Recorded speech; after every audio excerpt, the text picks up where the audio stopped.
Bismillahirrahmanirrahim. Assalamualaikum warahmatullahi wabarakatuh. Alhamdulillahirrahmanirrahim.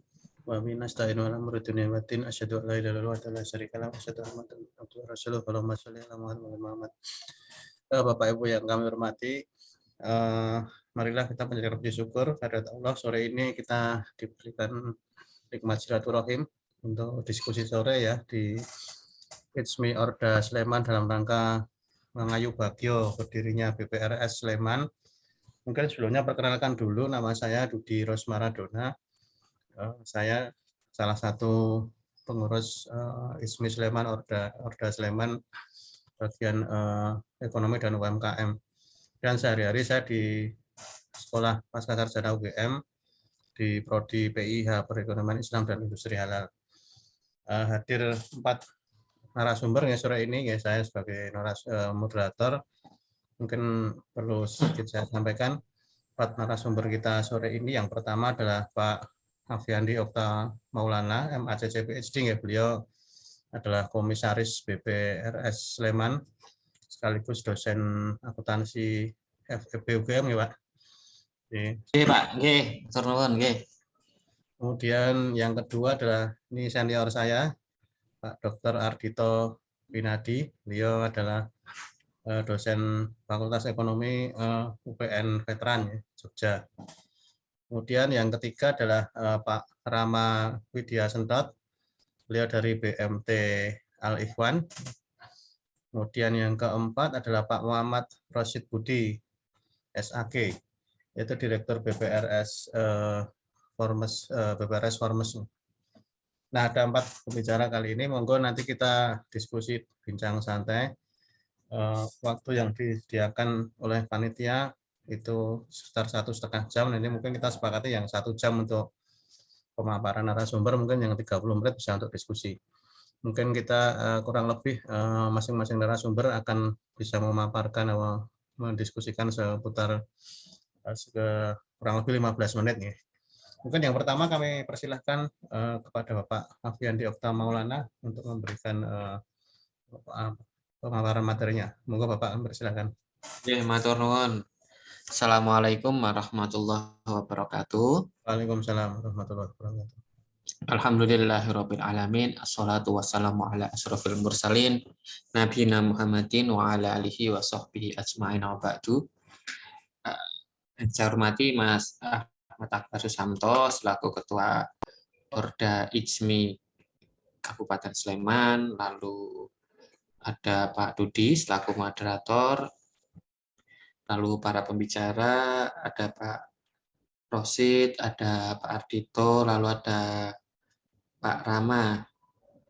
Dan pertama-tama kita panjatkan puji syukur kehadirat Allah Subhanahu wa taala, kita bisa bertemu bersilaturahim pada sore hari ini tanggal 6 Juli tahun 2022, di mana insya Allah kita sebentar lagi akan merayakan Idul Adha atau Idul Kurban begitu. Hari besar Islam gitu yang perlu kita syukuri dan perlu kita nikmati gitu. Kita enjoy gitu sebagai seorang muslim menikmati hari raya ini. Lalu terkait dengan materi pada sore hari ini, saya tidak menyiapkan materi secara khusus Bapak Ibu. Jadi ini lebih ke arah diskusi saja. Jadi saya merasa turut berbahagia begitu dengan materi yang diambil oleh tim ITSMI matur nuwun dengan tema mengayu bagio BPRS Sleman terkait harapan dan catatan.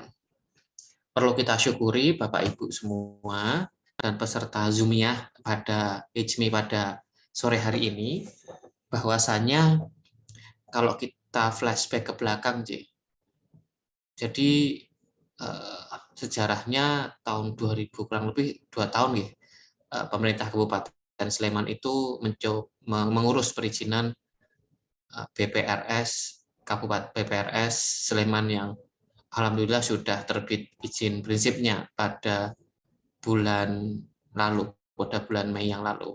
Maaf, pada bulan Juni yang lalu.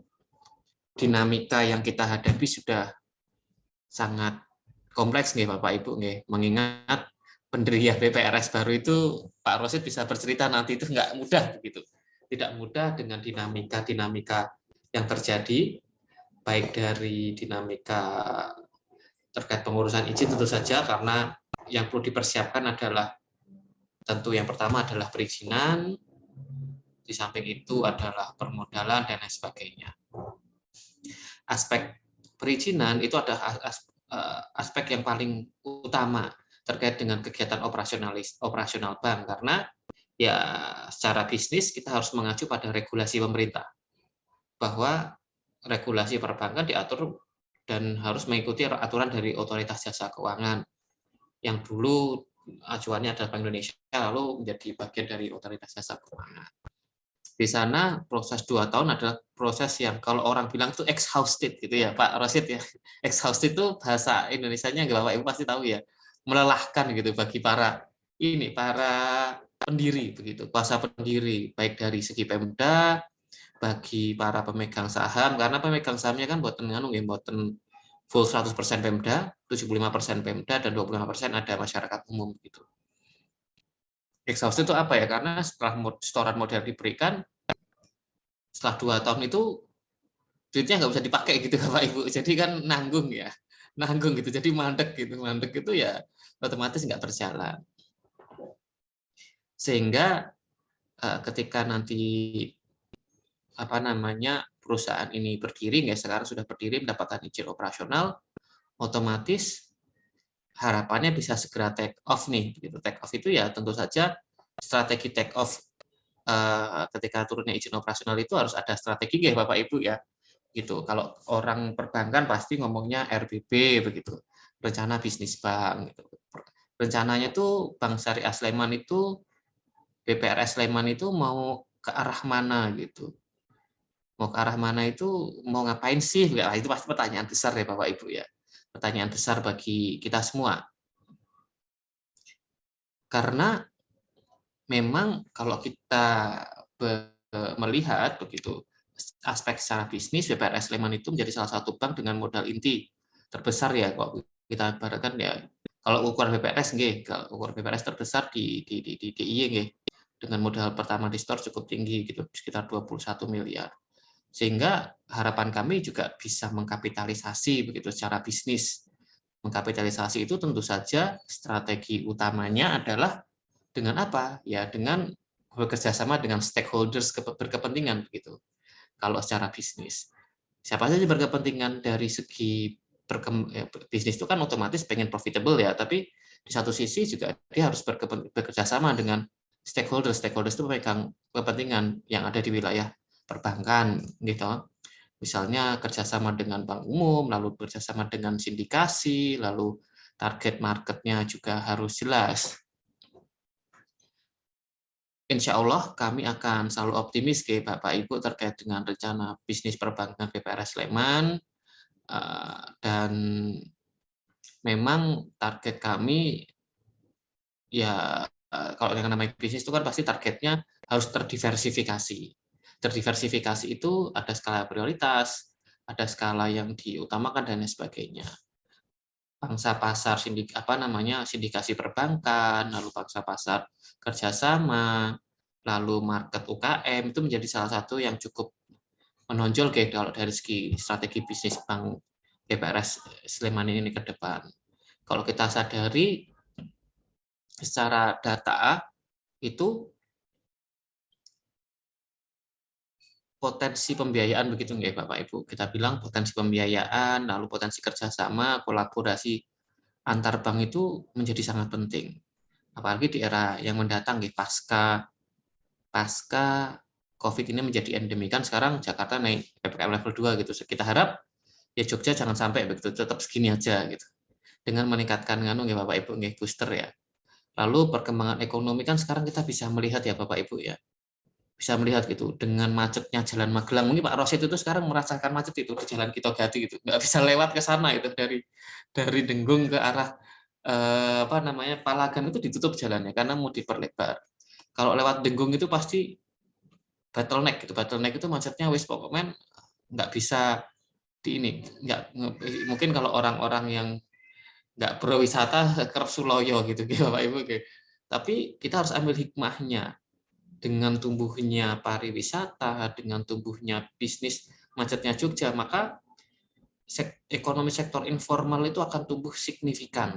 Signifikan itu rantai pasokannya Bapak Ibu, supply chain atas kegiatan ekonomi itu akan cukup besar gitu efek multipliernya, efek beruntunnya. Karena ketika orang datang bisnis, ya kan, bisnis ke Jogja, maka para pelaku UMKM itu mendapatkan market share yang cukup banyak begitu. Dari aktivitas bisnis itu misalnya aktivitas kuliner, aktivitas usaha dan lain sebagainya, maka dia punya potensi mendapatkan market share yang cukup baik. Sehingga kalau dari segi bisnis kan kalau namanya rantai pasokan rantai pasokan ekonomi itu kan perbankan jadi salah satu aspek ini kan, aspek pemain begitu. Aspek pemain yang turut serta meningkatkan multiplier aspek ekonominya. Sehingga harapan kami tentu saja kita ingin begitu, ingin berkembang. Kalau harapan ya pasti kita ingin berkembang lah. Kita ingin profitable secara bisnis. Bisnis itu kan pengennya untung ya Bapak Ibu. Bapak Ibu semua nggih. Kalau Bank BPRS Sleman itu apa ya pengennya menguntungkan begitu. Menguntungkan secara bisnis, menguntungkan dari segi apa ya kalau secara bisnis itu ya cash flow-nya baik begitu J. Lalu bisa mendapatkan keuntungan, lalu NPF-nya bisa ditekan ya Pak Rosid dan Bapak Ibu yang di perbankan. NPF-nya bisa ditekan, pembiayaannya bisa diatur dengan baik begitu. Lalu tentu saja secara tidak langsung kita berharap di samping Bank Sleman berkembang, bank perbankan dan juga perbankan syariah lain juga turut berkembang begitu karena kita berkepentingan sekali begitu Bapak Ibu.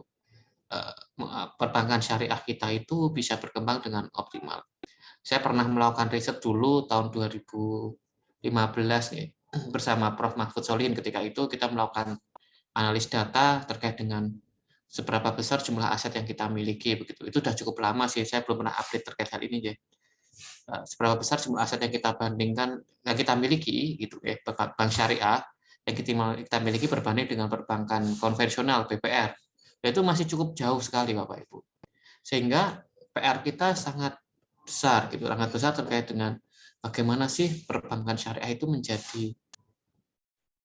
menjadi sesuatu yang memang masyarakat itu tidak hanya secara kognitif ya, kalau secara kognitif itu orang take it for granted, oh ini Islam butuh percaya gitu, tapi secara bisnis itu kita harus kompetitif, harus bisa bersaing dengan perbankan konvensional, baik itu dari strategi kita dalam menyiapkan sebuah produk perbankan sehingga masyarakat itu merasa senang gitu, merasa nyaman dengan skema perbankan yang kita persiapkan. Dan tentu saja harapan kami dengan hadirnya BPRS Sleman menambah khasanah berkembangnya perbankan syariah gitu. Lalu menambah khasanah meningkatnya kolaborasi dengan perbankan lain sehingga pertumbuhan itu dirasakan tidak hanya satu sisi begitu, tapi juga sisi-sisi lain juga ikut merasakan pertumbuhan yang saling menguntungkan dengan pihak lain. Mungkin itu dari saya, Bapak Ibu. Jadi hari ini alhamdulillah kami sudah melaksanakan ini interview tahap pertama begitu terkait dengan pansel seleksi, lalu mohon doanya agar nanti segera ditemukan SDI yang memang mumpuni. Nah, kami juga mendorong Bapak Ibu jika monggo silahkan nanti kalau sudah buka BPRS Sleman ikut meramaikan gitu. Meramaikan dengan menjadi bagian di Bank Syariah Sleman. Matur nuwun. Assalamualaikum warahmatullahi wabarakatuh. Waalaikumsalam warahmatullahi wabarakatuh. Matur nuwun, terima kasih sekali Pak Alfiandi atas paparan singkat yang sangat menarik ya. Jadi bagaimana heroiknya tadi dalam kurun waktu 2 tahun mendirikan BPRS ya di Sleman dan juga harapan-harapan bahwa nanti diharapkan juga selain mengisi khazanah juga bisa berkolaborasi dengan mungkin lembaga keuangan syariah lainnya sehingga bisa bersinergi, berkolaborasi untuk bisa tumbuh bareng ya, mewarnai khazanah pembiayaan syariah maupun perbankan syariah di Sleman dan DIY pada umumnya. Dan juga masih ditunggu kontribusinya nih dalam apa namanya, masih proses rekrutmen SDI nanti. Semoga saja bisa banyak berkontribusi kita dari sini. Dan yang kedua, dari sisi perspektif akademisi mungkin akan dipaparkan oleh Bapak Dr. Ardhito Binadi dari Fakultas Ekonomi UPN Veteran Jogja. Monggo Pak Ardhito, kami persilahkan. Mas Duti, Ternuhun. Assalamualaikum warahmatullahi wabarakatuh. Waalaikumsalam Selamat warahmatullahi sore Bapak Ibu semuanya. Terima kasih Mas Akbar juga atas undangannya. Jadi Bapak sekalian, saya memaklumi apa yang saya mulai Pak Alfiandi ya, karena itu saya sudah merasakan waktu masih jadi konsultan di PT Permodalan Nasional Madani ini beberapa kali ya, proses pendirian BPRS maupun konversi dari BPN menjadi BPRS. Kalau konversi agak rumit lagi ini pendiriannya, dia prosesnya agak Iya. panjang juga itu ya. Jadi Iya. memang ya 2 tahunan lah ya proses untuk itu, boleh enggak 2 tahun itu dilalui. Nyari SDM-nya aja juga itu tuh juga butuh proses waktu yang tidak mudah ya. Mulai dari apalagi ketika nyari direksinya, kemudian nyari komisaris, nyari BPS-nya juga nggak gitu mudah. Nah, apalagi di OJK-nya itu ada fit and proper test-nya. Itu daftar riwayat hidupnya aja kayak melebihi itu gitu ya. Tak saudara-saudaranya kemudian itu harus dicantumkan. Jadi saya melalui prosesnya dengan BPRS itu tidak mudah ya, proses risetnya cukup banyak. Jadi saya cukup mengapresiasi bahwa akhirnya ada BPRS Sleman ya, karena untuk tidak mudah. Dan pertanyaannya nanti standar, siapa yang akan menyimpan, kemudian siapa yang akan pembiayaan, itu masuk dalam rencana bisnisnya semuanya kan ya, ada semuanya. Nah, catatan saya, kita melihat bahwa ini akan menambah jumlah BPRS yang ada. Sebenarnya tidak hanya menambah jumlah BPRS, tetapi juga akan menambah pelaku yang akan menawarkan layanan keuangan mikro, Karena namanya rural banking. Sebenarnya BPRS kan rural banking ya, ranahnya itu kan ke keuangan mikro sebenarnya, meskipun pada prakteknya kadang-kadang ya kita naik dikit ya nggak apa-apa gitu ya, yang penting menguntungkan bagi BPRS gitu dalam sisi bisnis ya, dalam sisi bisnis. Nah, saat ini kita pada sebuah era di mana terdapat kepungan layanan keuangan mikro, Mas Budi. Kita lihat bahwa mulai fintech, pinjol, kemudian belum layanan keuangan mikro yang konvensional cukup banyak, termasuk pegadaian. Orang masyarakat sekarang punya banyak pilihan untuk layanan keuangan mikro. Nah, kadang-kadang pertimbangannya tidak pakai ini halal dan tidak halal gitu ya. Apakah ini syariah dan tidak syariah, mana yang memberikan tawaran ketepatan yang tinggi, yang mudah gitu ya, itu akan kemudian akan lebih mudah diakses oleh masyarakat. Jadi permasalahan masyarakat kita itu sebenarnya ada akses ya, pada akses layanan keuangan. Itu kalau dari sisi pembiayaan, akses layanan keuangan. Mana yang menawarkan kemudahan dan ketepatan layanan, maka akan ambil. Ya, sehingga kadang-kadang ketepatan dan layanan itu mengalahkan dari sisi kesariahan gitu ya. Yes, yang penting kan dapat cepat gitu. Nanti kalau itu nggak syariah ya istighfar saja lah, Allah Maha Pengampun. Kadang gitu kan. Yang penting usaha saya jalan, nanti banyak sedekah kan gitu. Nah, jadi ini yang kemudian jadi tantangan bagi BPRS Sleman gitu ya. Nah, kemudian dan kecepatan itu tentunya juga diimbangi oleh layanan teknologi digital. Dan layanan teknologi digital itu tidak murah, gitu ya, tidak murah. Bank-bank syariah ada yang mengembangkan layanan teknologi juga, itu pun secara bertahap. BPRS, apalagi BPRS, ya, meskipun OJK kemudian sudah mengeluarkan regulasi ya, bagaimana percepatan peningkatan layanan teknologi digital di BPRS ya, di BPRS bank-bank syariah dan di BPRS tentunya. Nah, sekarang masyarakat kita adalah masyarakat serba digital ya. Sekarang perbankan pun juga sudah masuk digital banking ya, digital banking. Nah, kita datang ke bank itu paling-paling kalau lupa PIN, ngurus lupa PIN, berarti kita harus ke bank. Kalau buka rekening, kemudian mau nyimpan, mau narik, kemudian mau pembiayaan, mau transfer, itu semuanya sudah serba menggunakan, cukup lewat handphone masing-masing. Nah, ini. Nah, oleh karena itu layanan kemudahan ketepatan itu juga nanti akan diiringi oleh BPRS Sleman ini. Bagaimana nanti BPRS Sleman ini kemudian mampu menyediakan layanan teknologi perbankan. Nah, ini saya yakin ini ada Pak Rosid juga di BPS Formes, saya yakin juga menghadapi yang sama gitu ya, dan itu tidak murah, saya memahami itu tidak murah. Sehingga kolaborasi gitu ya, kolaborasi itu sekarang menjadi sebuah keniscayaan dibandingkan kompetisi. Kalau dulu kita lah, boleh nambah BPRS 1 jadi kompetitor ini, bukan, sebenarnya bukan kompetitor menurut saya ya.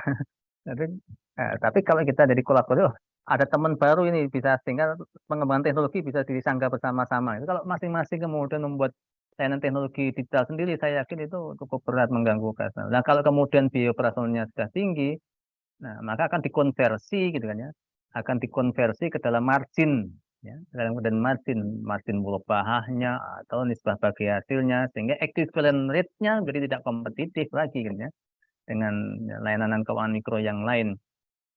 Nah, itu dari sisi pembiayaan. Dari sisi konsumen, ya sama-sama mendapatkan jaminan ya, jaminan oleh lembaga simpan ya, LSP ya, lembaga penjamin simpanan, LPS, lembaga penjamin simpanan. Tapi orang kemudian lihat, orang dulu melihat berapa sih bunganya, berapa sih saya dapatnya menyimpan di situ. Sekarang enggak kok. Sekarang orang enggak gitu lagi melihat di sisi itu ya. Kalau dulu memang itu akan melihat ya berapa bunganya, berapa nisbah bagi hasil yang diterima, sehingga saya dapat berapa.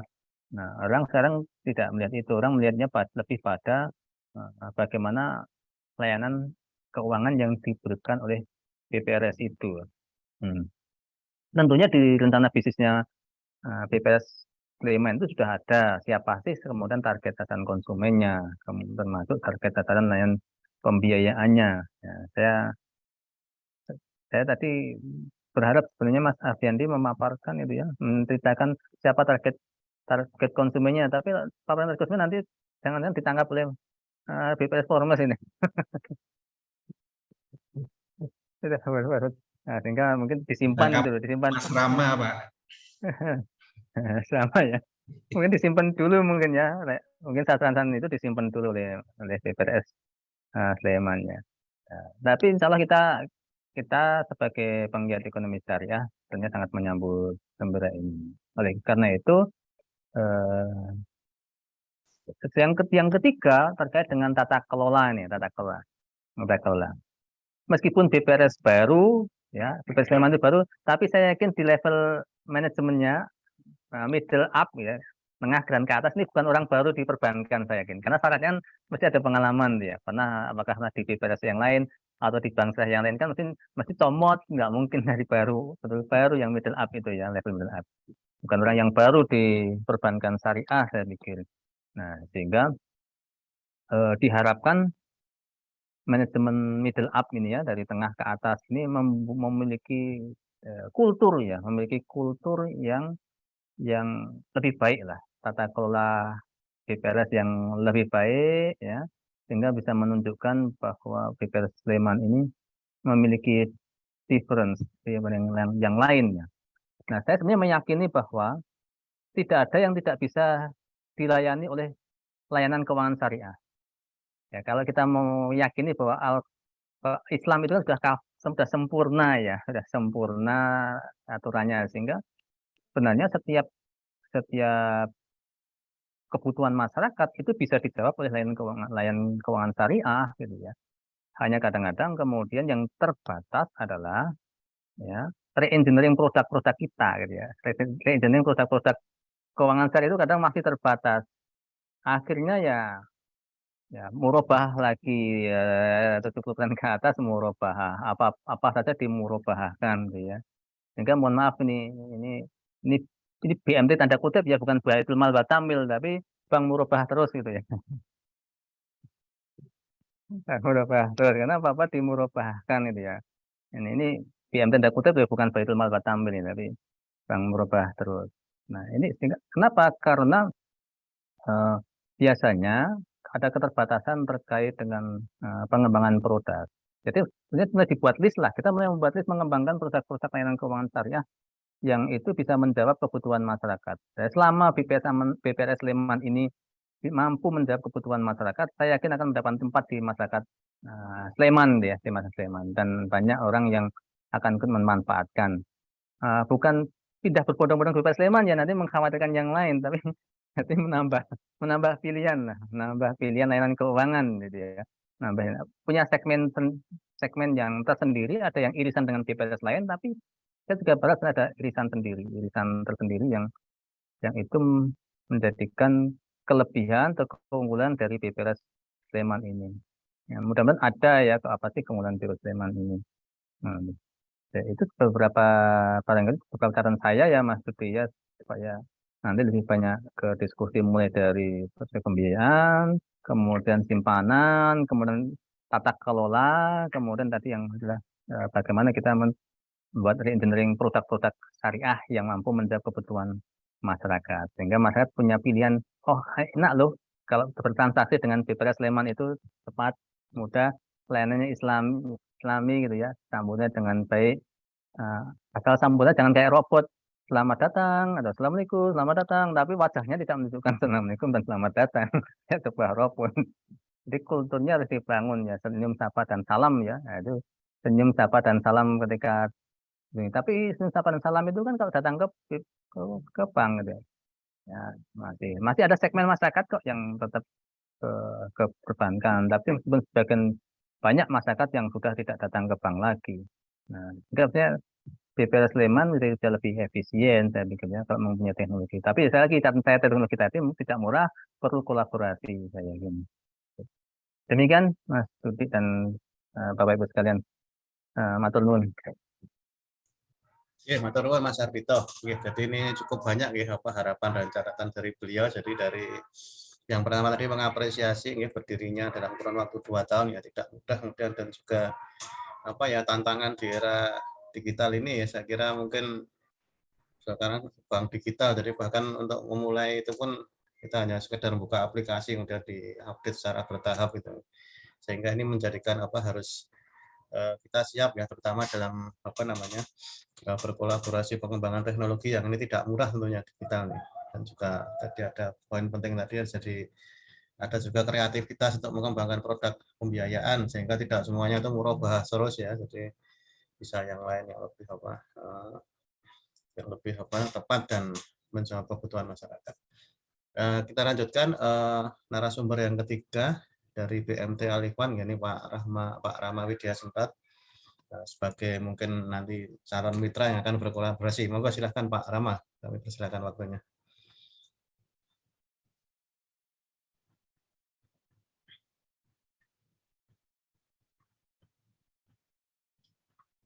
Pak Rama,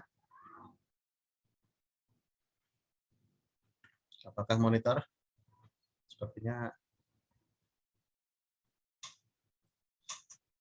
Atau mungkin kita tukar ya, Pak Rosid sudah siap ya dari BPL Formas. Monggo Pak Rosid, kami persilahkan. Oke, Mas Rama ada itu sebenarnya. Itu bisa itu. Manajemen masih dimut Mas Rama. Oke, Mas Rama dulu. Monggo Mas Rama. Mas Rama.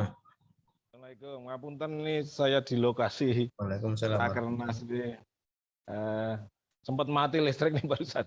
Dua kali ini tadi ya. Ngapunten. Assalamualaikum warahmatullahi wabarakatuh. Waalaikumsalam warahmatullahi wabarakatuh. Oke, salam. Ya, sebenarnya Pak Rosid dulu nggak masalah sih dari perbankan, nyusul nggak masalah. Apa Pak Rosid sekalian sudah bukaan malah tuh? Lanjut. Urut. Oh iya, siap. Ya, matur nuwun. Alhamdulillah, alhamdulillah, wala haula wala quwwata illa billah. Allahumma shalli ala Muhammad wa ala alihi washabihi ajmain. Alhamdulillah, sebelumnya minta maaf kalau ada orang lewat dan sebagainya nih, numpang wifi agak ini karena sinyal sampai sini nggak bisa nyampe nih.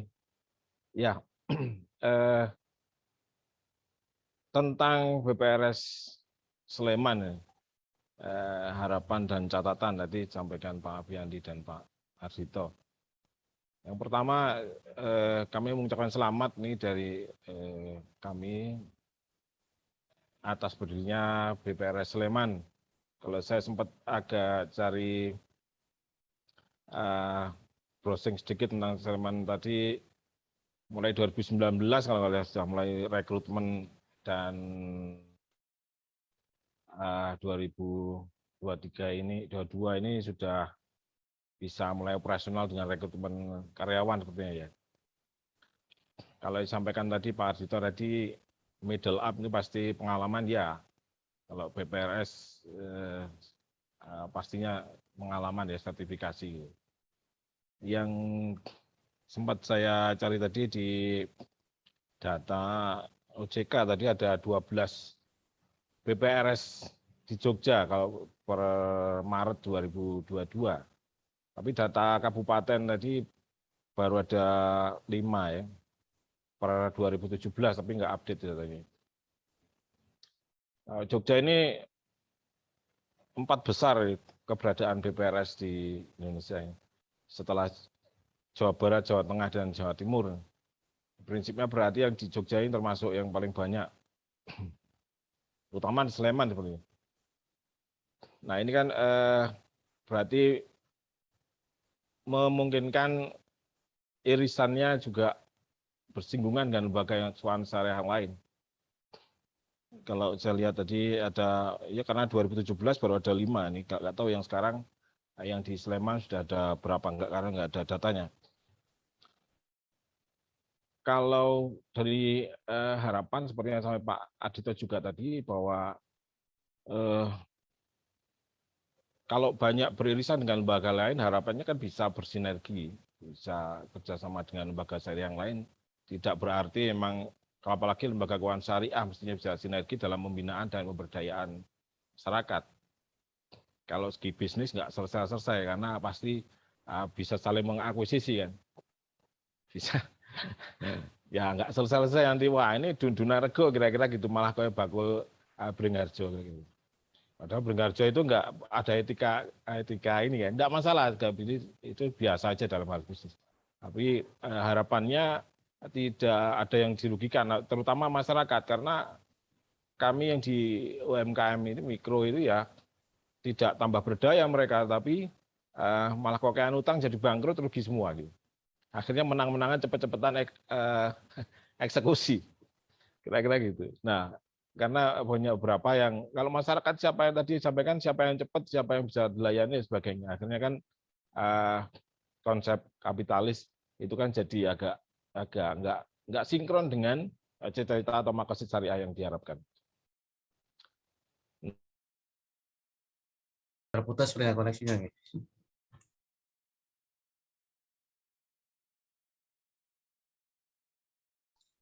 Hilang suaranya ya? Iya Pak, hilang Pak. Oke. Kita tunggu sebentar, sekarang 1-2 menit.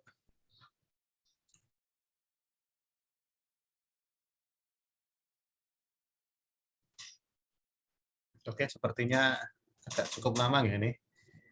Oke, mungkin untuk kita lanjutkan dulu dengan Pak Rosid ya, dari BPRS Formas yang sudah lebih dulu, kalau tidak salah tadi 2009 berdiri kalau lihat internet. Moga Pak Rosid. Maaf Mas Rama ya. Ya, mohon putus-putus terus, mohon maaf.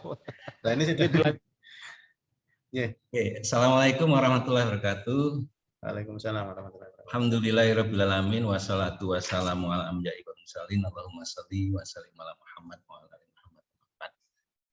Yang insya Allah dimuliakan oleh Allah dan kami banggakan Ketua ISMI Sleman Pak Akbar, juga PH ISMI Sleman Bu Mayang, juga teman-teman BPR Syariah ini, alhamdulillah dihadiri Ketua DPP Pusat, Ketua 2 Pak Syahril T. Alamsah matur nuwun, juga Ketua Kompartemen BPR Syariah Daerah Istimewa Yogyakarta yang baru Pak Mardiono matur nuwun, dan juga para panelis Mas Sandi, Mas Ardhito, Mas Rama, dan Mas moderator Pak Dudi, dan juga para Auden Semak.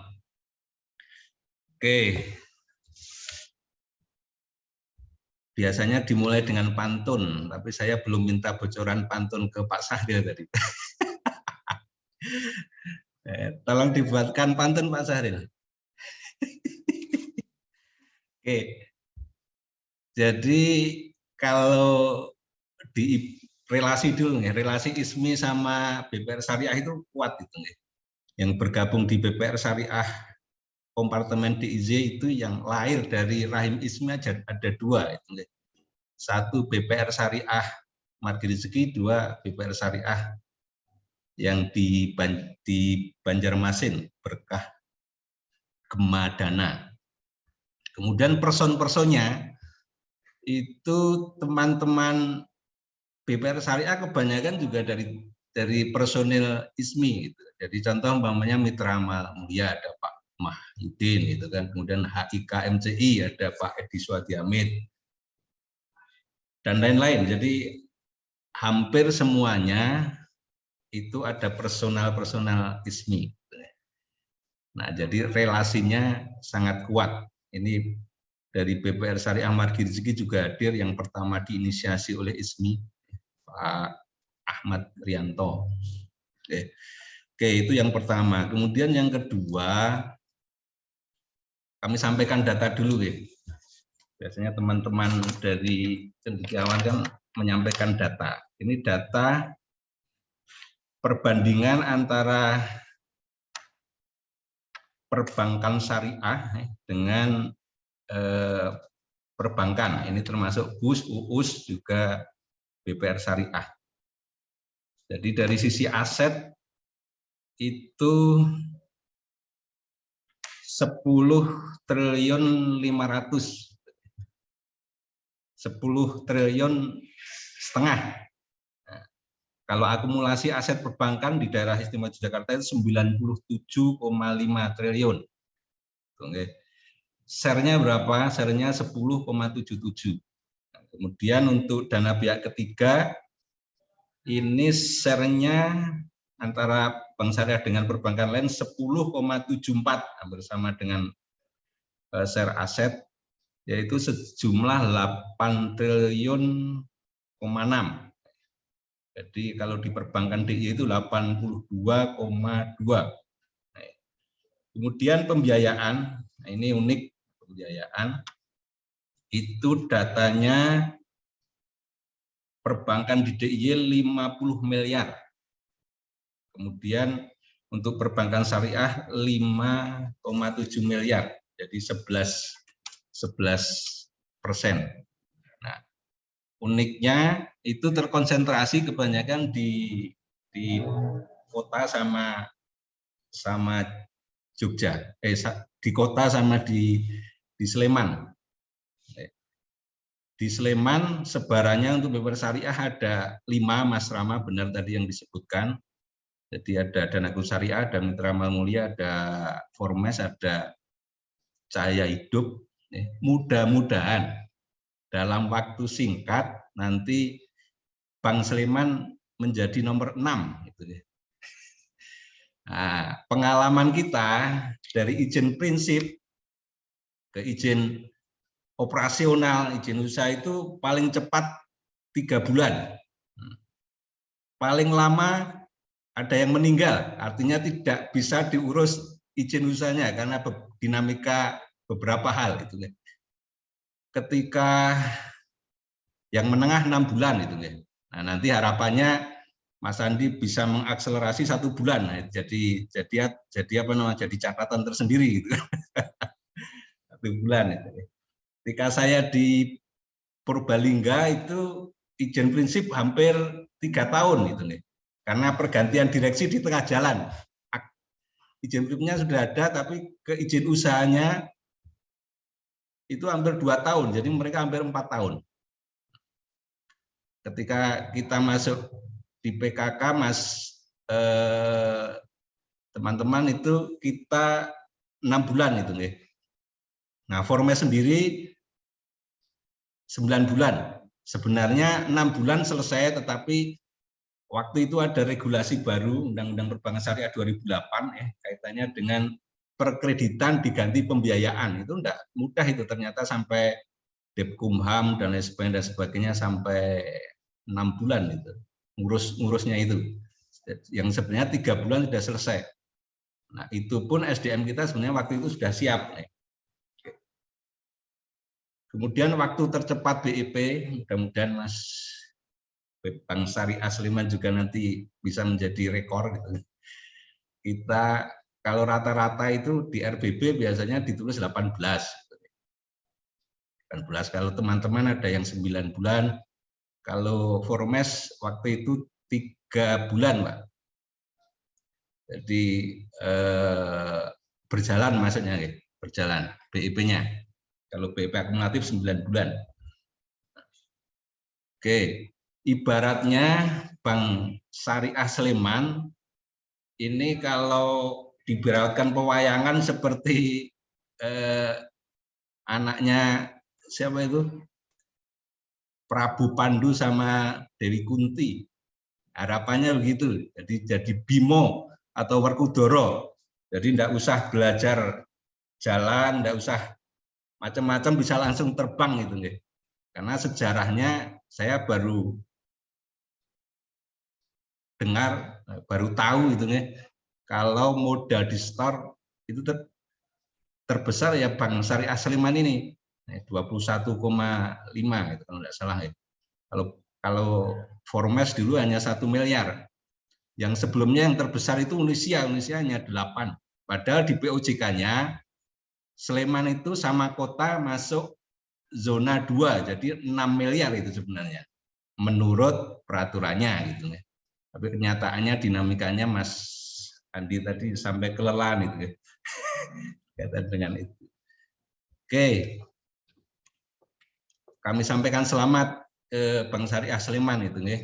Mudah-mudahan yang 2,3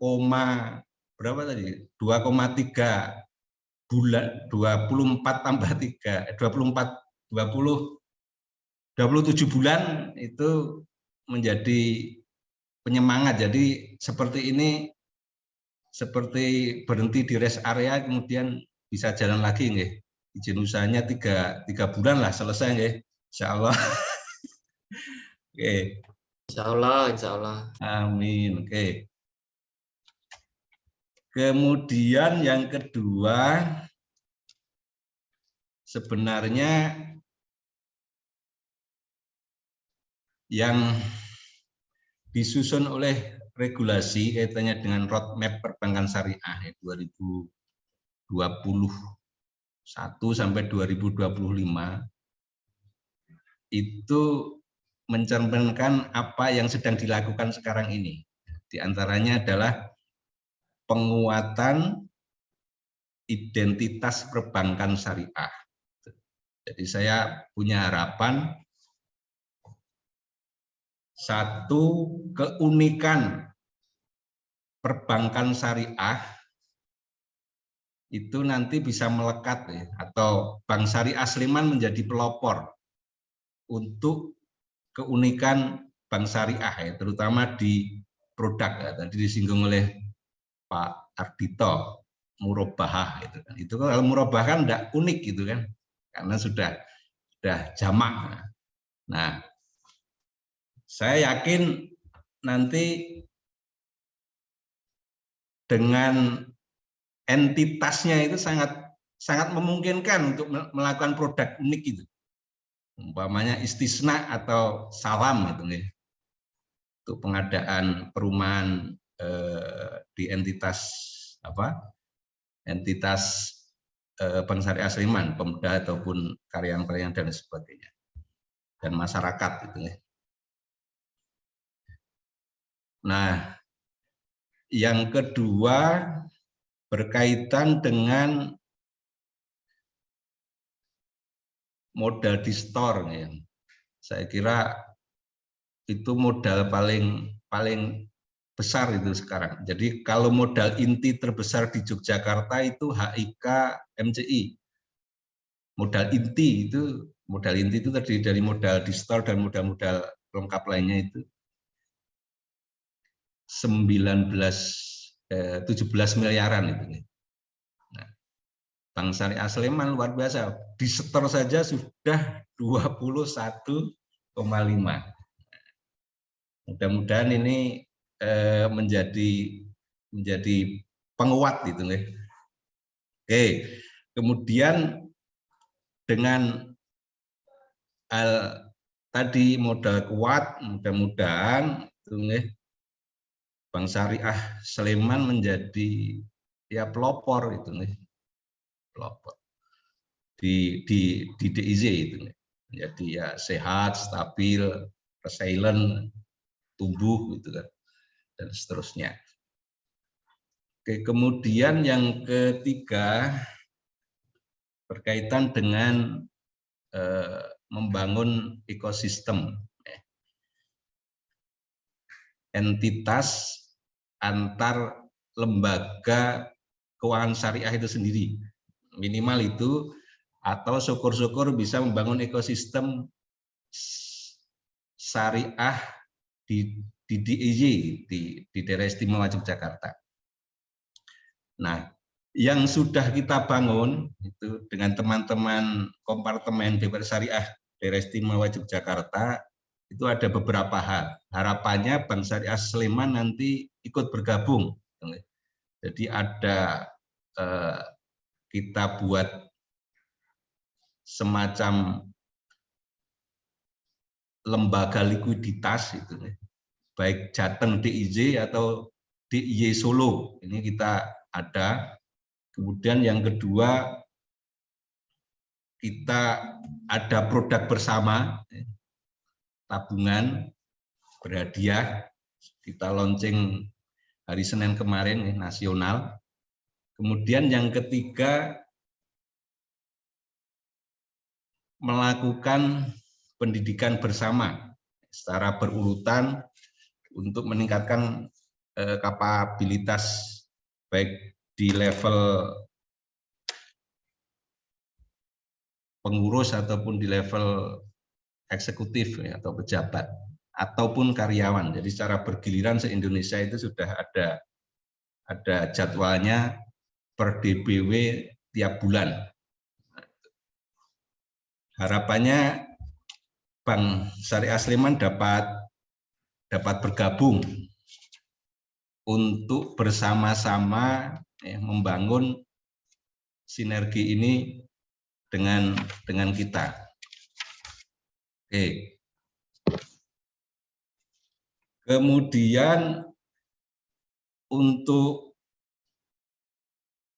catatannya, catatannya. Jadi kita ada kode etik teman-teman Bank Syariah, nyun sewu Pak Andi, yang tidak tertulis berkaitan dengan SDM atau SDI. Nah, di level karyawan. Nah, ini mumpung rekrutmen itu nih. Kalau ada teman-teman BPR Syariah lain yang mendaftar, biasanya konfirmasi gitu deh. Nanti jangan-jangan yang diambil malah yang tidak baik itu, atau yang baik sekali kan gitu kan. Jadi mohon nanti kita saling konfirmasi, itu sudah menjadi adat uruf BPR Syariah Sleman untuk saling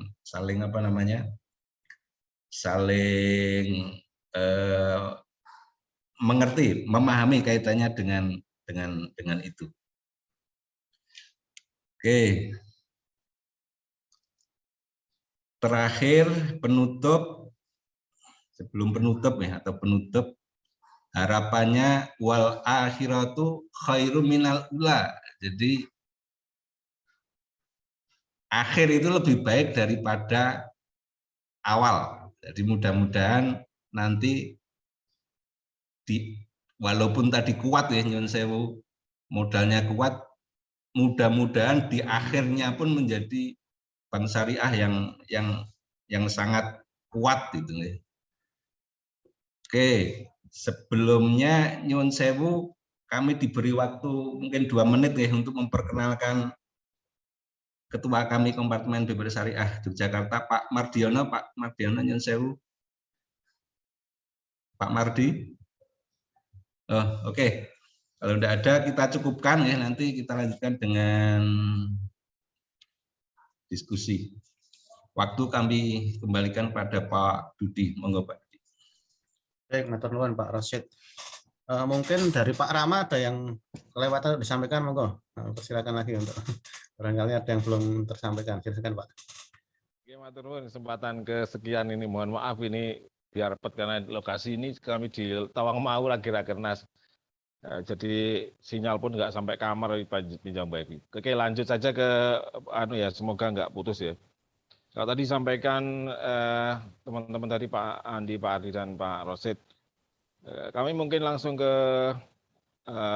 catatan berupa tantangan lah ya, seperti disampaikan beberapa tadi. Kalau pengalaman istilahnya kayak testimoni begitu ya, bahwa beberapa end user dari lembaga keuangan syariah itu kan ada yang tadi sampaikan yang penting cepat dan sebagainya, syariah nomor sekian. Itulah tantangannya bahwa perbankan syariah menjadi punya tugas yang bisa memberikan pencerahan ya, bagaimana bisa mengimplementasikan akad dengan baik. Tidak mungkin bank syariah meninggalkan aspek itu karena tanggung jawab dari pengawas syariah yang akan dikorbankan gitu ya. Jangan-jangan pengawas syariah yang nanti yang ditanya atas perilaku dari operasional gitu ya. Harapannya bagaimana perbankan syariah mengawal implementasi operasional di lapangan. Ya, dengan adanya pencerahan tersebut harapannya bisa representasi ya perbankan, terutama Bank Syariah Sleman ini menjadi representasi makassar syariah yang diharapkan. Bagaimana penerapan atau bank syariah yang sebenarnya itu seperti apa? Tadi disampaikan Pak Rosid yang harapannya nanti Bank Syariah Sleman yang hadir di Sleman yang baru ini bisa menjadi bank yang bagus lah ya kira-kira dari dalam segala hal, kuat modalnya, relasinya dan sebagainya, terutama untuk pencerahan kepada masyarakat. Jangan sampai stigma tentang bunga kemudian di step ganti bagi hasil itu nggak ada lagi. Karena saya masih kami pun yang di BMT itu tidak pernah melewatkan tentang pendidikan anggota tentang akad-akad syariah. Bahkan sebelum kerjasama pun kami sudah memberikan buku panduan, kemudian training sederhana tentang akad yang akan dijalani dan sebagainya. Ada penyamaan interpretasi dengan akad yang akan ditandatangani. Setelah paham baru dilanjut ke simulasi dan seterusnya sampai dengan akad. Nah, itu sejauh itu. Itu pun masih ada lagi yang komplain tentang penerapan akad syariah. Nah, bagaimana dengan bank? Apakah memang nanti Bank Syariah Sleman ini bisa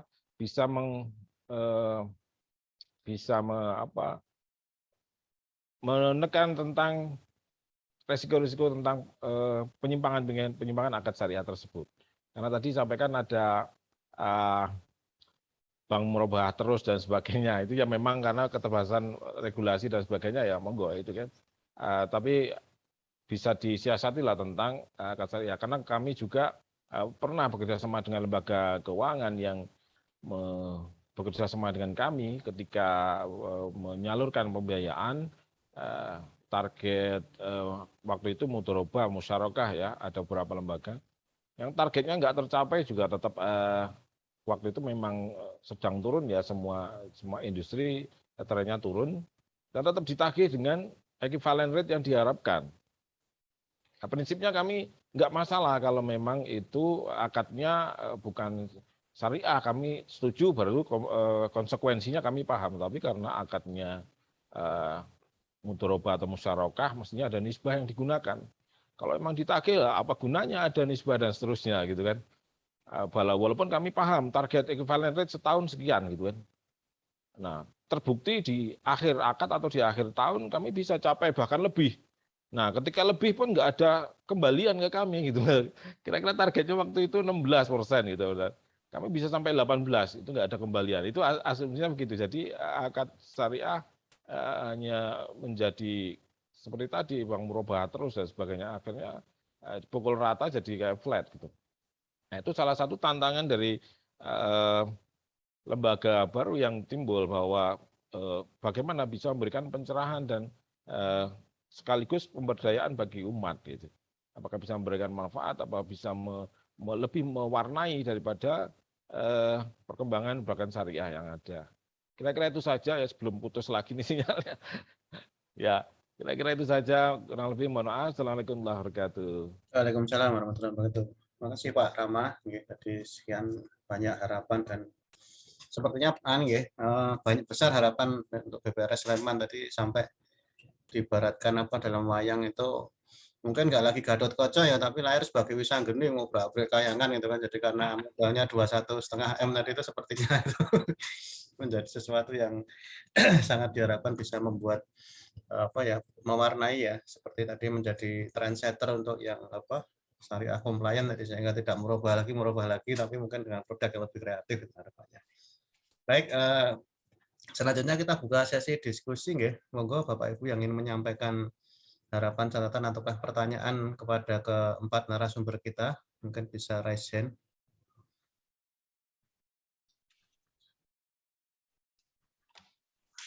Kalau belum ada mungkin dari Asbisindo, Pak Mardiana atau Pak Syahril, monggo kalau kami berikan waktu untuk.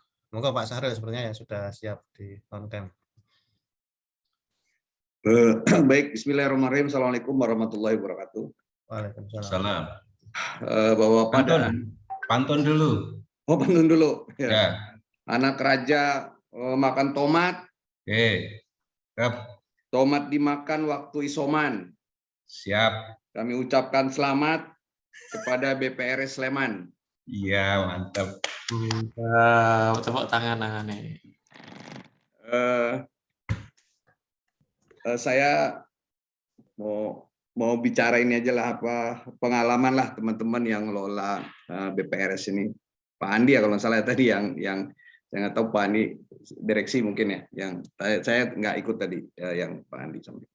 Komisaris. Oh, komisaris ya Pak Andi. Jadi BPS Sleman ini kan BUMD ya. Nah, jadi saya mau tantang Pak Andi nih sama pengurus yang lain. Di kompartemen BPRS itu ada sekitar 24 BPRS yang BUMD itu, Pak. Yang BUMD. Nah, semua BPRS itu aktivitas pembiayaannya ke PNS. 80%. Ya, 80%. Sleman berani balik nggak? 80% ke UKM, 20% ke PNS. Kalau itu bisa dilakukan oleh BPRS Sleman, nah itu baru agak beda itu dengan yang lain. Itulah sebabnya akadnya Pak Arinto. Ini Pak Arinto kan karena pengamat ya, ngomongnya begitu kalau pengamat itu kan. Nah, itulah kenapa akadnya itu murabahah melulu. Karena yang di sektor yang disasar itu sektor PNS itu. Mau akad apa kan susah. Dan itu banyak tipu-tipunya juga tuh murabahah di situ tuh. Ya kan? Untuk renovasi mulu. Padahal rumahnya udah bagus semua. Ya kan? Akhirnya rumah tetangga difoto supaya ada rumah aja. Nah, ini tantangan untuk teman-teman di Pak Afiandi kan belum beroperasi di BPRS-nya. Nah, coba karena begini ya Pak Afiandi ya. Kalau kita lihat anggaran dasarnya BPRS-nya Sleman itu nanti, saya belum baca ya, tapi dugaan saya nih, itu pasti dia pemberdayaan UKM tuh. Nggak ada untuk ke PNS tuh, nggak ada. Di anggaran dasarnya tujuannya itu maksud saya. Nah makanya rata-rata BPRS Pemda itu menyimpang dari tujuan itu. Karena enakan membiayai PNS memang, ya kan? Apa sih namanya ya, duduk manis, potong gaji, potong tunjangan, apa segala macam, ya kan? Dapat dividen, gaji 250 juta. Itu lain, yang 250 juta itu lain. itu lembaga lain itu yang 250 juta itu. Nah, itu satu ya Pak Afiandi ya, Mas Afiandi lah saya nyebutnya, itu tantangan untuk pengelola teman-teman di BUMD, ya kan. Coba bisa nggak membalik posisi pembiayaannya dari konsumtif ke produktif. ya kan? Nggak usah banyak-banyak, 80% aja. Yang 20% itu bolehlah berburu di PNS itu kan. Nah, boleh. Ya. Itu satu. Yang kedua, pengalaman saya 2 kali yang ngelola BUMD itu Pak ya. Yang kedua, tekanan tinggi. Ya kan? Nah, sanggup nggak kita nih di tekanan itu? Baik tekanan eksekutif maupun tekanan legislatif. Nah, kadang-kadang kita kebanyakan tuh nggak sanggup itu kebanyakannya, sehingga banyak masalah itu kadang-kadang munculnya dari situ, yang nggak layak dibiayai gitu, yang tidak layak itu dibiayai juga kan gitu kan, yang karena takut sama PSB, sama komisaris, sama dewan, kadang-kadang sama. Nah itu sih umum aja di Indonesia tantangan itu, makanya kita harus jawab di situ supaya nanti bank ini menjadi bagus ya. Dari 24 BPRS yang punya Pemda itu, Pak Effendi, semuanya bagus. Semuanya bagus. Cuma tadi saya bilang 80% pembiayaannya itu kalau nggak di PNS di Sergur, sertifikasi guru. Ya kan? Nah, itu kebanyakannya mereka nggak berani masuk ke sektor produktif. Ya kita mudah-mudahan nih kalau yang kata Pak Rosid tadi pembeda, lah pembedanya di situlah nih yang Sleman nih. Ya, pembedanya di situ. Terima kasih Bapak-bapak dan Ibu-ibu. Assalamualaikum warahmatullahi wabarakatuh. Waalaikumsalam warahmatullahi wabarakatuh. Luar biasa. Waalaikumsalam warahmatullahi wabarakatuh. Oke, moga sepertinya Pak Andi ingin menanggapi. Moga Pak Andi silahkan. Ya, matur nuwun. Ini saya nanggepinya cukup panjang ini karena ada 5 diskusan tadi kan, mulai dari Pak Ardhito, lalu ada Pak Rosid, lalu ada Pak Rama, lalu ada Pak Sahril. Jadi yang pertama terkait dengan Pak Ardhito. Ya tadi kan itu hanya normatif umum Pak Ardhito yang disampaikan terkait rencana bisnis ya, Bapak Ibu ya. Memang tidak bisa disampaikan secara publik karena kontekstual secara bisnis itu menjadi ruang dari RUPS dan direksi. Saya menyampaikan hanya sebatas ya kulitnya aja lah, kurang lebih kita bisa berkolaborasi kan begitu ya. Lalu UKM menjadi salah satu faktor utama dan lain sebagainya. Yang kedua betul sekali bahwa memang perkembangan BPRS Sleman ini dikatakan tadi Pak Rosid bilang kalau bisa ya kita berkembang itu di awal besar, di akhirnya besar. Yaitu menjadi fokus kita Pak Rosid terkait dengan prospek bisnis, bahwa bisnis BPRS itu harus profitable, yang pertama itu jelas, akuntabel itu ya harus transparan ya dari segi keuangan, kinerja dan lain sebagainya.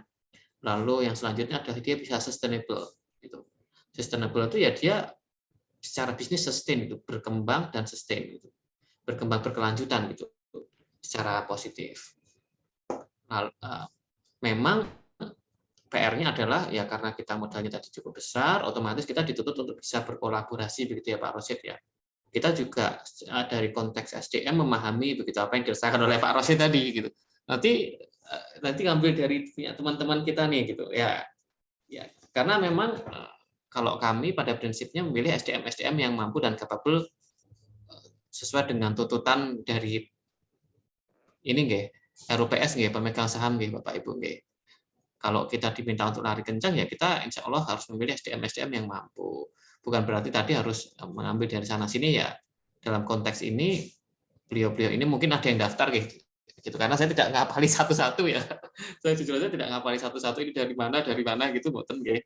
Gitu. Jadi mungkin ada yang daftar mungkin begitu. Tapi kalau seperti apa saya kurang tahu ya, karena memang beliau-beliau ini secara pribadi mungkin concern ya terkait dengan opportunity itu, ya kami buka selebar-lebarnya gitu kepada siapapun yang memang tidak hanya ke BPRS juga gitu, termasuk ke individu-individu yang ada di bank umum, bank syariah dan lain sebagainya gitu Bapak Ibu. Tadi juga diseleksi juga saya tidak ngapalin satu-satu ada dari mana boten sepertinya gitu. Jadi insya Allah ya kita berjalan normatif dan terbuka saja terkait hal itu. Tapi kembali lagi ke pertanyaan juga yang dijawabkan oleh tadi Pak Rama dan Pak Syahril, pembedanya apa gitu? Pembedanya apa? Nah, itu yang menjadi uniqueness kita, bahwa memang keberadaan kita itu ya harus memberikan multiplier effect gitu terkait dengan aspek bisnis gitu. ya tidak bisa dipungkiri Pak Syahril bahwa kita punya kepentingan pastinya gitu, karena nanti yang jalankan direksi itu kan, bukan saya kan mengawasi dari segi rencana gitu.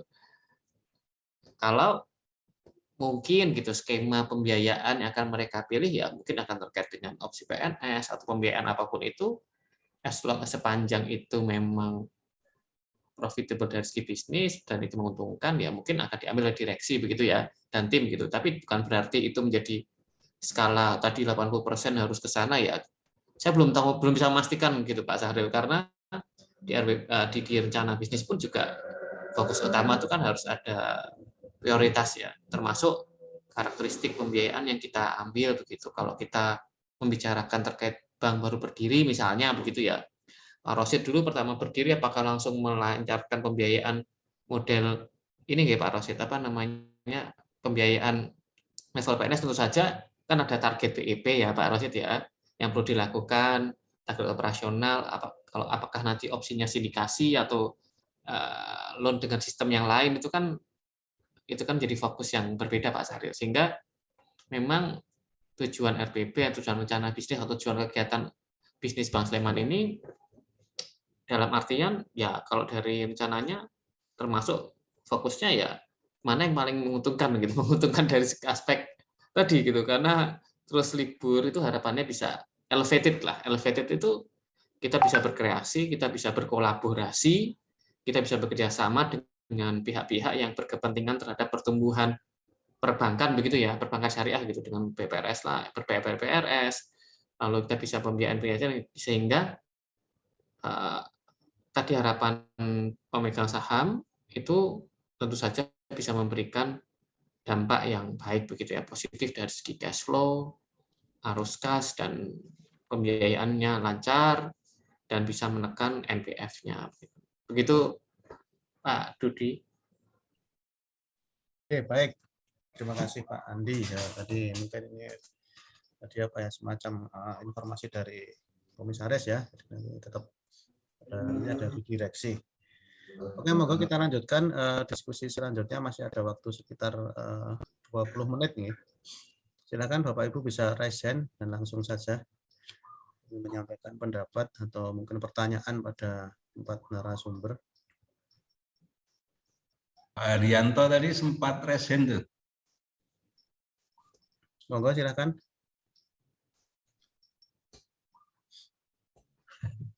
Atau dari kampus ini ada mahasiswa silakan kalau ingin ada yang ditanyakan. Mas Herianto, Mas Dwi. Kalau boleh saya tanya nggak apa-apa ya? Boleh silakan Pak. Saya mau tanyanya sama Pak Ardito nih. Ya kan? Ya, tadi pembicara Pak Ardito ya. Betul Pak, silakan.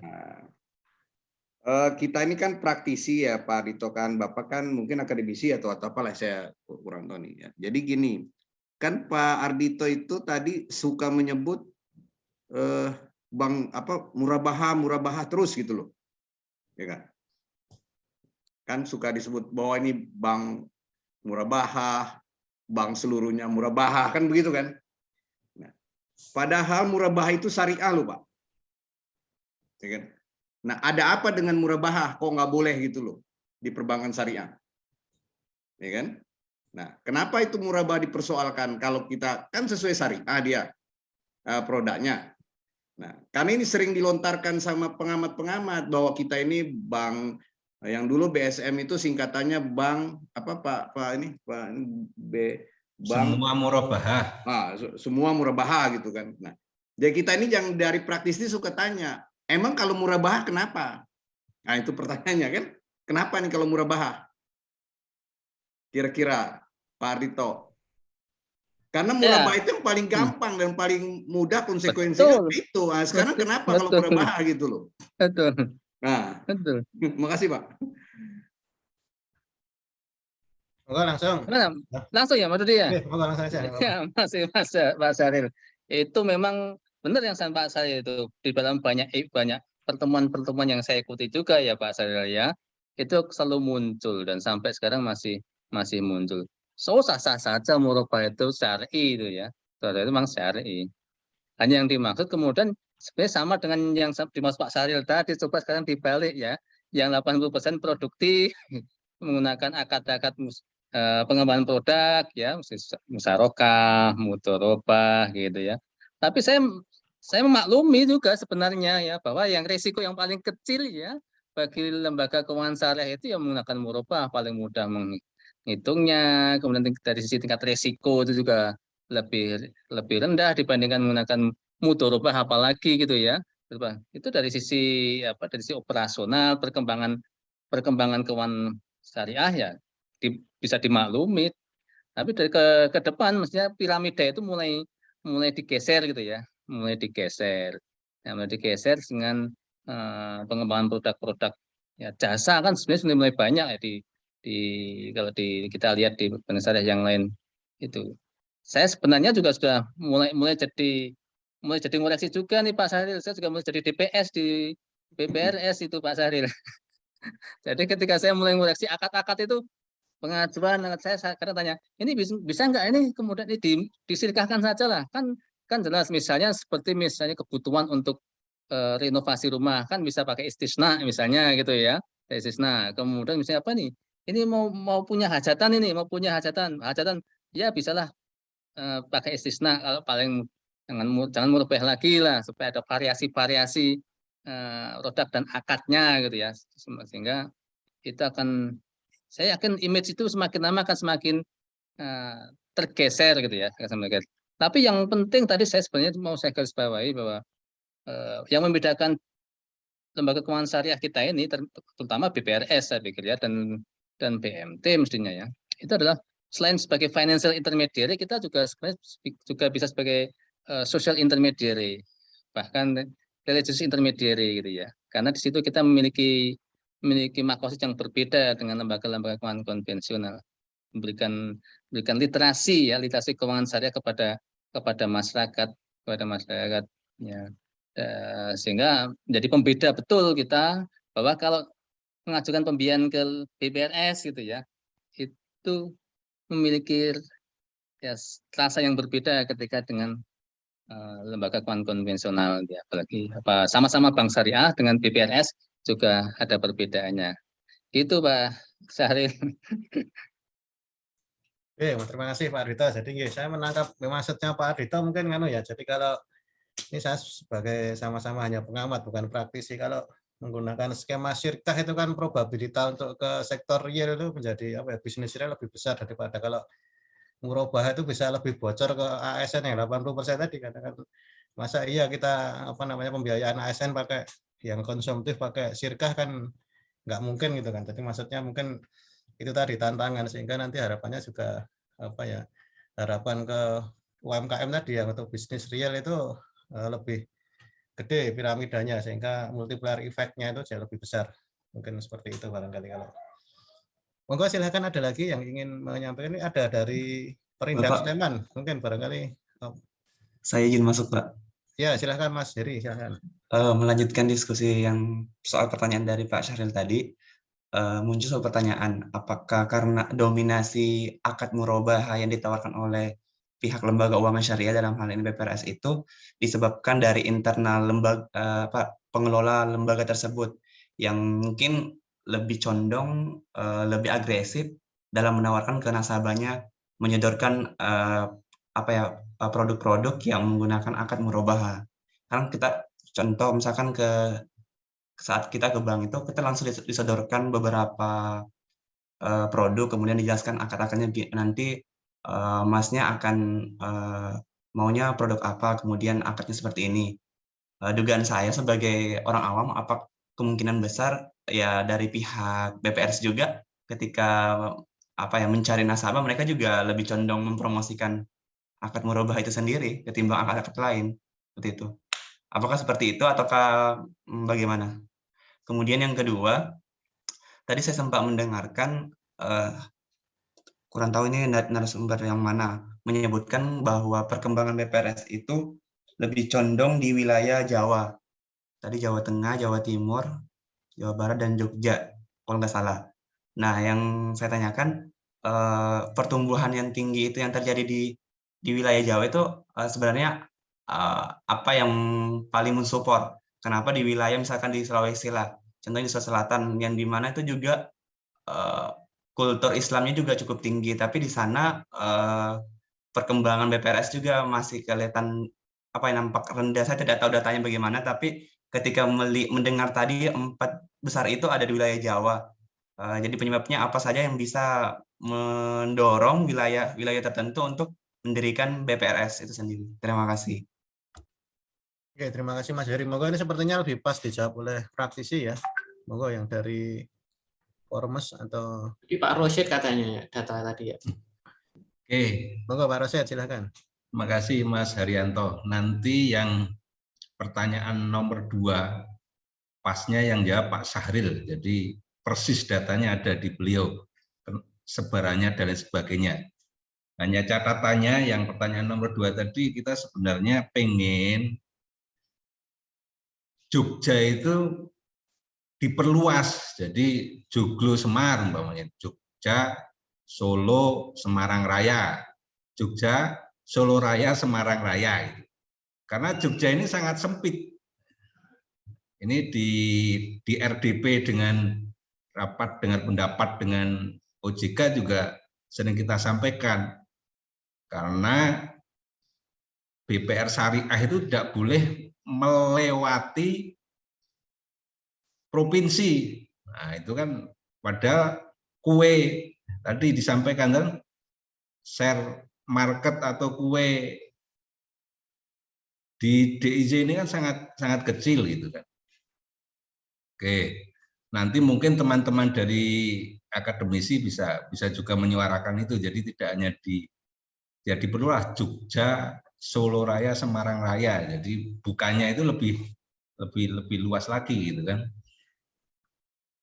Kemudian pertanyaan yang nomor 1, kenapa didominasi murabahah? Ketika kami awal operasional, karena entitas kita kebetulan dengan teman-teman lembaga keuangan syariah, termasuk pendekar kita itu Mas Rama, kita pakai akad bagi hasil. Di sana ada mudharabah dan musyarakah.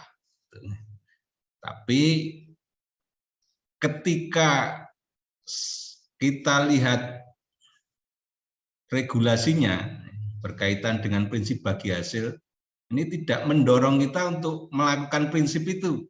Kaitannya apa? Kaitannya dengan kualitas aktiva produktif. Nah, jadi kalau dia tidak bayar sekali di bulan pertama, itu call-nya langsung 5. Sekarang kalau dulu 4 gitu kan. Nah, itu yang menyebabkan kemudian kita rubah komposisinya gitu nih. Menjadi yang banyak itu dengan prinsip jual beli. Oke. Kemudian berkaitan dengan roadmap itu tadi, penguatan identitas perbankan syariah, keunikan produk. Ini sebenarnya juga agak rumit dalam tanda petik. Jadi itu bukan dianggap produk yang bisa langsung kita jalankan itu, tapi ada tahapan-tahapan yang harus kita lalui. Umpamanya itu sebagai produk baru, bukan produk turunan. Nah, itu kan harus izin gitu kan. Itu tidak mudah. Nah, itu mungkin yang menyebabkan nyun sewu praktisi agak mamang majunya di sana gitu kan. Umpamanya pernah kita buat keunikan, teman-teman di BPR Syariah itu ada 2 nih nyun sewu. Yang konsentrasi di perumahan. Jadi seperti develop itu. Jadi di sana dia pakai produknya istisna itu. Tapi kerumitannya ternyata juga luar biasa kan. Nah, kita juga karyawan kita sudah punya sertifikat pelatihan istisna itu juga. Nah, kemudian ketika kita sampaikan ke otoritas untuk kita launching pakai itu, ini paralel apa enggak? Nah, itu yang kita jadi mundur kan gitu kan. Kalau paralel, maksudnya istilah paralel itu yang kita praktisi susah. Yang tidak paralel, nah itu sebenarnya mudah itu kan. Maksudnya yang kita lakukan itu. Oke. Kemudian yang kedua berkaitan dengan definisi, ini kan ranahnya teman-teman, definisi pembiayaan itu sendiri. Pembiayaan adalah penyaluran dana. Nah, itu yang menyebabkan kita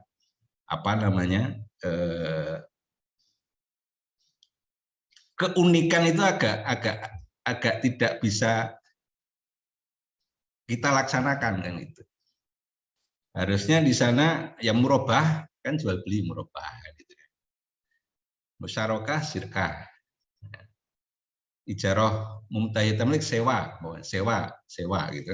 Tapi kenyataannya bukan itu. Jadi pembiayaan adalah penyaluran dana. Nah, itu. Walaupun ini pernah kita diskusikan dengan teman-teman di BP, termasuk Pak Sahril. Kalau yang di murabah itu berkaitan dengan pajak gitu. Nanti bisa kena pajak kan itu. Nah, sebenarnya ini perlu kemauan kita bersama, tidak hanya praktisi saja. Jadi juga dari otoritas, regulator, kemudian juga masyarakat paham orang jaluk penae tapi secara prinsip syariahnya juga bisa dipenuhi dan seterusnya. Jadi perlu mungkin itu kita suarakan, nanti ya anak cucu kita lah itu yang memetik, jadi nanti bisa dibedakan, oh bank syariah ini memang beda tenang karo bank konven. Walaupun ini sebenarnya hanya di sisi aktiva saja, di sisi pasiva sebenarnya sudah clear kaitannya dengan prinsip bagi hasil itu.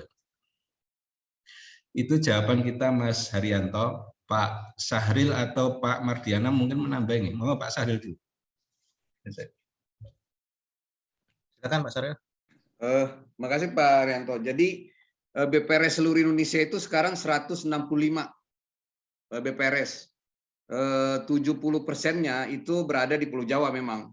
Yang 30% itu nyebar dari Sabang sampai Merauke gitu. Ya. Dulu di Irian Jaya itu ada, cuma likuidasi itu kalau nggak salah dulu. Apa tuh namanya? Nah, sekali lagi orang mau mendirikan BPRS itu, kita dari asosiasi dulu pernah menggagas supaya BPRS ini nyebarnya cepat. Supaya nyebarnya cepat, kita punya target dulu 1 kabupaten 1 BPRS, 1 kabupaten, termasuk yang di luar Jawa itu. Jadi jumlah BPRS itu akan meningkat dari 160 waktu itu menjadi sekitar 530-an lah jumlah kabupatennya. Cuma begitu sulitnya gitu kan meyakinkan yang di luar Jawa itu ya. Karena apa? Karena menurut saya karena faktor ekonomi ya, di Jawa ini kan sentralnya ekonomi ya di Indonesia gitu kan. Penduduknya juga numpuk aja di Jawa. Kuasai Jawa jadi presiden 2024 begitu Pak Ardhito ya. Ya kan. Nah, yang kedua ya tadi jumlah penduduk di Jawa ini lebih banyak gitu kan. Sehingga itu jadi minatnya investor untuk bikin BPRS itu. Nah, kalau di luar Jawa itu lebih banyak yang kita gagas itu bukan investor ininya yang kita gagas itu Pemdanya. Sekarang ini yang paling banyak kan Provinsi Lampung ya. Provinsi Lampung itu sekitar 10 atau 12 lah BPRS itu punya Pemda semua. Kalau yang lain-lain kan termasuk. Jadi kalau menurut saya faktornya di situ kan, ini kan urusannya lembaga bisnis gitu kan. Jadi secara ekonomi mungkin Jawa lebih menjanjikan dari sisi bisnis. Nah, saya nggak tahu Sleman ya. Sleman itu udah pernah buat studi kelayakan nggak? Karena di studi kelayakan itu akan muncul kejenuhan kan. Nah, ketika ada itu dan dianggap jenuh sama OJK, itu izinnya nggak akan turun, nggak akan turun tuh. Ya, karena antara izin usaha, katanya sekarang baru dapat izin usaha nih kan, ke izin prinsip Pak, izin prinsip. Izin prinsip ke izin operasional itu agak lama itu. Agak lama. Kalau sesuai PUJK sih memang cepat, tapi setelah diproses-proses ya tahunan juga gitu kan. Ada yang tahun kemarin ada yang batal tuh, dapat izin usaha, dapat izin prinsip, batal karena kelamaan. Jadi memang Mas Rosid sama Pak Mardianin mesti dikawal karena Sleman ini saya udah lama tahunya itu udah bertahun-tahun lah ini kan prosesnya tuh nggak jadi-jadi, apalagi punya Pemda bentar lagi ganti PSP, kadang-kadang kan begitu kan, ganti kepala dinas, itu yang menjadi masalah tuh, ganti kabak ekonomi, masalahnya berkutak di situ tuh, kabak ekonominya ganti aja jadi masalah itu nanti di Pemda itu. Nah ini agak lama memang nanti. Nah yang terakhir barangkali literasi perbankan syariah, sepertinya Jawa lebih bagus daripada di luar Jawa gitu kan. Di situ di Jawa saja mungkin itu lebih bagus, tapi minat investor sekarang memang lebih banyak ke Pulau Jawa karena faktor ekonomi Pak Herianto. Makanya kita dorong yang di luar Jawa itu Pemda-Pemda yang membuat BPRS kabupaten, maksudnya kabupaten buat BPRS, dan BPRS Pemda yang paling maju itu di Sumeneb Pak, asetnya 1,2 T, ya, asetnya 1,2 T. Nah, kemudian ada Bangka Belitung, ada yang di Lampung itu bagus-bagus itu milik Pemdanya. Ya mudah-mudahan dengan contoh-contoh yang bagus itu bupati-bupati di tempat lain itu bersedia jadi mendirikan BPRS. Tapi ada satu kemarin yang gagal ya Pak Rosid ya, itu pemerintah kota Tangerang Selatan. Kenapa itu gagal? Kalau menurut prediksi kita karena perubahan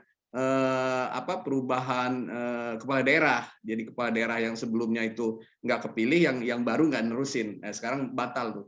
Padahal Tangerang Selatan itu modalnya lebih tinggi jauh dari Sleman waktu itu.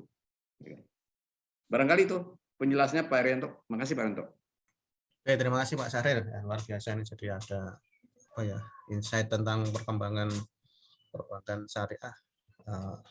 BPRS ya di Indonesia ya, berbagai tadi plus minusnya. Ini mungkin waktu sudah menjelang maghrib ya Bapak Ibu sekalian, seru sekali diskusi kita sore ini. Mungkin sebelum kita akhiri barangkali ada dari Pak Akbar Susanto yang ingin disampaikan sebagai Ketua Hizmi Orda Sleman. Sepertinya belum monitor, atau Bu Majang Palupi mungkin. Pak Akbar baru rapat itu. Monggo, terima kasih. Saya menyimak double, Pak. Monggo Bu Majang mungkin ada yang disampaikan. Ada Pak Akbar, monggo Pak Akbar aja Pak Akbar, saya juga baru selesai ini tadi. Baik, saya ucapkan terima kasih kepada Bapak Ibu sekalian semuanya, terutama para narasumber, juga para moderator, dan tentu saja Bapak Ibu sekalian dari Asbisindo yang sudah berkenan untuk hadir bersama-sama hari ini, Pak Syahril, Pak Mardiono, dan semuanya. Mudah-mudahan nanti semuanya BPRS Sleman ini benar-benar bisa menjadi seperti yang kita harapkan gitu ya. Selamat sekali lagi kepada BPRS Sleman yang sudah mendapatkan izin dari OJK, mudah-mudahan lanjutannya bisa lebih mudah gitu ya, karena tadi mungkin sudah diceritakan juga sebenarnya masih ada tahapan-tahapan berikutnya. Kami berharap bahwa ke depan kita masih bisa berkolaborasi lagi dengan Asbisindo kompartemen BPRS dalam acara-acara mungkin yang lebih kita siapkan lebih bagus lagi gitu. Oke, matur nuwun sangat sekali lagi. Assalamualaikum warahmatullahi wabarakatuh. Terima kasih Pak Akbar atas posisinya. Jadi alhamdulillah kita sudah berhasil melampaui diskusi sore hari ini dengan ya cukup hangat dan sangat banyak insight tadi ya, saya kira itu banyak sekali. Bu Majang mau ngendiko itu Mas. Banyak. Buatan nggak harus. Oke, saya banyak belajar. Terima kasih sekali Bapak Ibu sekalian.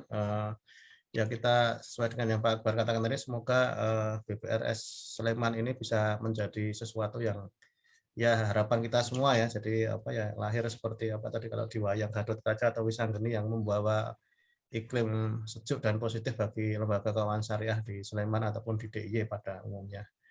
Mungkin itu yang bisa kita sampaikan. Saya sendiri selaku moderator mungkin mohon maaf atas kesalahan baik yang saya sengaja maupun tidak sengaja terkait dengan tutur kata saya. Terima kasih sekali lagi pada Pak Afiandi, kemudian Pak Ardito, Pak Rama, dan Pak Rosid sudah berkenan menjadi narasumber pada sore hari ini. Semoga menjadi amal jariah panjenengan semua. Saya akhiri wabillahi taufiq wal hidayah. Assalamualaikum warahmatullahi wabarakatuh. Waalaikumsalam warahmatullahi wabarakatuh. Matur nuwun sangat. Pak Syahril, Mas Rama, Pak Ardito. Terima kasih semuanya. Terima kasih.